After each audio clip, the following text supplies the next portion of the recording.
అబ్బో ఇక్కడ కేజీ చీరలు కొంటే అర కేజీ చీరలు ఫ్రీ అంట. మంగళ్య షాపింగ్ మాల్ కేజీల్లో సేల్, టన్నుల్లో ఆనందం. సాయి కృష్ణ లాకప్ డెత్ కేసులో ఏపీ హైకోర్టు సంచలన వ్యాఖ్యలు చేసింది. సాయి కృష్ణ లాకప్ డెత్ అయి ఉంటే అదే చాలా తీవ్రమైన వ్యవహారం అంటూ వ్యాఖ్యానించింది.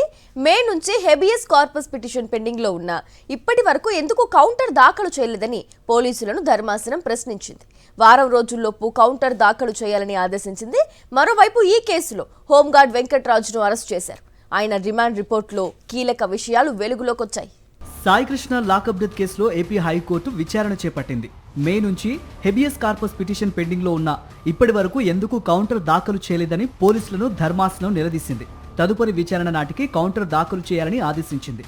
2 వారాలు గడువు ఇవ్వాలని ప్రభుత్వం తరపు న్యాయవాది కోరినా హైకోర్టు నిరాకరించింది.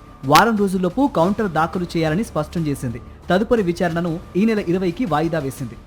సాయి కృష్ణ లాకప్ డెత్ కేసును సిబిఐతో విచారణ జరిపించాలని దాఖలైన పిల్పైన హైకోర్టు విచారణ జరిపింది. ఈ కేసులో సిట్ దర్యాప్తు కొనసాగుతోందని ప్రభుత్వ ప్రత్యేక న్యాయవాది హైకోర్టుకు తెలిపారు. మరోవైపు సాయి కృష్ణ లాకప్ డెత్ కేసులో హోంగార్డ్ వెంకటరాజును పోలీసులు అరెస్టు చేశారు. వైద్య పరీక్షల అనంతరం సిట్ అధికారులు ఆయన్ను కోర్టులో హాజరుపరిచారు. ఈ నెల 25వ తేదీ వరకు కోర్టు రిమాండ్ విధించింది. అనంతరం విజయవాడ జైలుకు తరలించారు.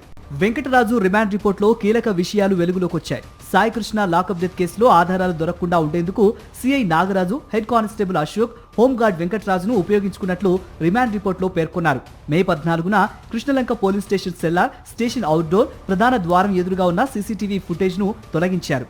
అదే రోజు సిఐ రూమ్ లో ఉన్న 4 హార్డ్ డిస్క్లను తొలగించాలంటూ హెడ్ కానిస్టేబుల్ అశోక్ హోంగార్డ్ వెంకటరాజుకు చెప్పాడు. హార్డ్ డిస్క్లు తొలగించిన తర్వాత వాటిని Krishnalanka police station store room లో దాచారు. హార్డ్ డిస్క్లు తొలగించినట్లు అనుమానం రాకుండా సీసీ కెమెరాలను ఆన్లోనే ఉంచారు. తొలగించిన హార్డ్ డిస్క్ల స్థానంలో కొత్త హార్డ్ డిస్క్లు ఏర్పాటు చేశారు. సాయికృష్ణ గురించి ఆధారాలు దొరకకుండా ఉండేందుకు కొత్త ఎన్వీఆర్, డివిఆర్లు ఏర్పాటు చేసినట్లు రిమాండ్ రిపోర్టులో పేర్కొన్నారు. ప్రభుత్వ నియంత్రణ, పర్యవేక్షణలో ఉండాల్సిన డేటాను ఉద్దేశపూర్వకంగా తొలగించినట్లు రిమాండ్ రిపోర్టులో వెల్లడైంది.